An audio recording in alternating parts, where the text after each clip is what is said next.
Kun olin pieni, isovanhemmat veivät minut monta kertaa metsään ja suon reunaan. Muistan kodikkaan nuotiotulen, sammaleen tuoksun, häivähdykset puiden takana. Metsä oli mulle outo, mutta silti hyvä paikka.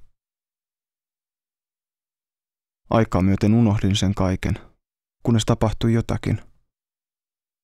Pari vuotta sitten, eräänä syksyisenä iltana, tietsikka pimeni yhtäkkiä ja samassa minun iski suunnaton väsymys. Luulin jo, että kuolisin. Suremaan jäisi ehkä pikkuveljeni. Mutta surisiko tyttö, josta olen aina pitänyt salaa? Mietteeni olivat synkeitä, kun raahoiduin peiton alle. Näin unta.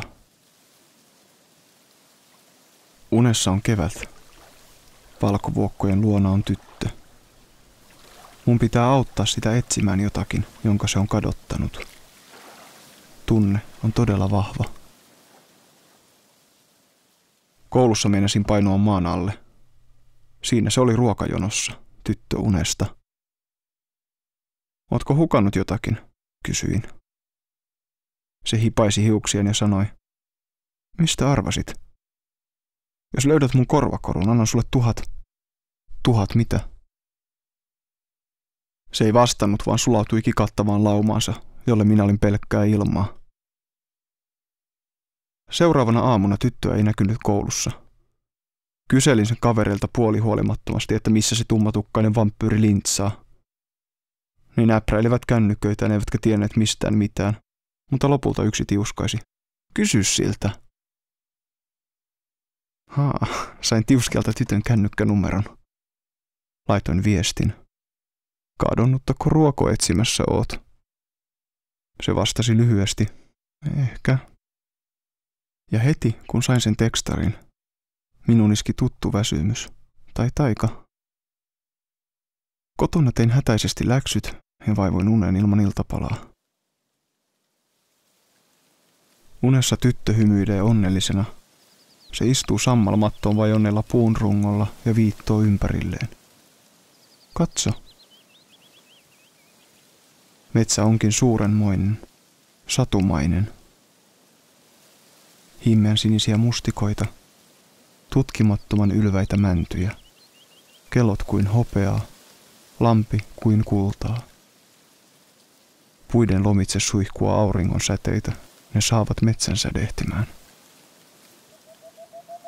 Yhtäkkiä lankeaa yö. Taivaalla tuikkii tähtien sumu. Yksi tähti putoaa tytön mustille hiuksille. Hetken tyttö näyttää metsän prinsessalta tai tähtitarhan kuningattarelta, mutta tähti sammuu, satumetsä haihtuu. Ympärillämme on hylätty autiomaa. Tyttö koskettaa mun kättä kevyesti, sanoo. Annan sinulle 1000 tähteä, jos sinä annat minulle oman, kadonneen tähteni. Sitten mä taas heräsin. Etsin tyttöä koko viikon koulun käytävillä turhaan. Oot ihastunut, vinoili sen punatukkainen kaveri. Perjantain viimeisellä tunnilla oli ainekirjoitusta. Ehkä kirjoitin vähän annettujen otsikkojen vierestä, mutta mun oli pakko selvitellä ajatuksiani. Olemmeko kadottaneet yhteytemme tähtiin ja maailmankaikkeuteen? Mistä metsänpetojen pelkääminen oikein johtuu? Pelätäänkö me itse asiassa jotakin muuta? Taikaa, joka elää vielä metsässä. Kirjoitin aika pitkästi, tuntui, että olin oikealla polulla. Mutta miten tästä eteenpäin? Miten auttaa tyttöä? Tiedätkö sen hetken, kun lokakuu vaihtuu marraskuuhun? Mulle tuli mieletön ikävä jotakin. Ajattelin kesää, mutta mähän pidän syksystä. Se jotenkin sopii mun sieluun. Sitten tajusin, mitä oikeasti ikävöin. Metsää. Elämäni ekan kerran menin yksin metsään. Oli lauantai. Mulla oli flunssainen olo, mutta päätin silti lähteä. tein eväsleivät, keitin teetä termospulloon, pakkasin repun. Pikkuveli hinkusi mukaan, onneksi muut siesti. Söin eväitä nuotiopaikalla. Oli lauha ilma, vesi odotti jäätymistä. Ajattelin niitä näitä, että olin ollut ihan liikaa vaan netissä. Että olin nähnyt liikaa unia. Tässä mieleni rauhoittui. Oli uskomattoman helppoa hengittää. Kivellä välähti hopea. Siinä se oli. Pieni koru, tähden muotoinen. Kuin haltija olisi laittanut sen siihen ja katsoisi piilostaan, miten mä reagoin. Laitoin korun taskuun, katselin puita. Ajattelin, miten upeaa on, että puut sitoo hiiltä. Ne hidastaa ilmastonmuutosta vaan olemalla olemassa. Halusin kuulua metsään. Kun pääsin takaisin kotinurkille ja kävelin hämärtyvällä kadulla, halusin kuulua myös tähän kaupunkiin.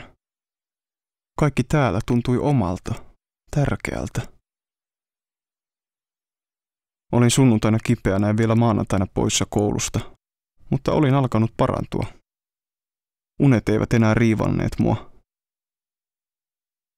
Tiistai-aamuna tyttö seisoi koulun pihalla lumisateessa. Sillä oli punainen kaulaliina ja lapaset.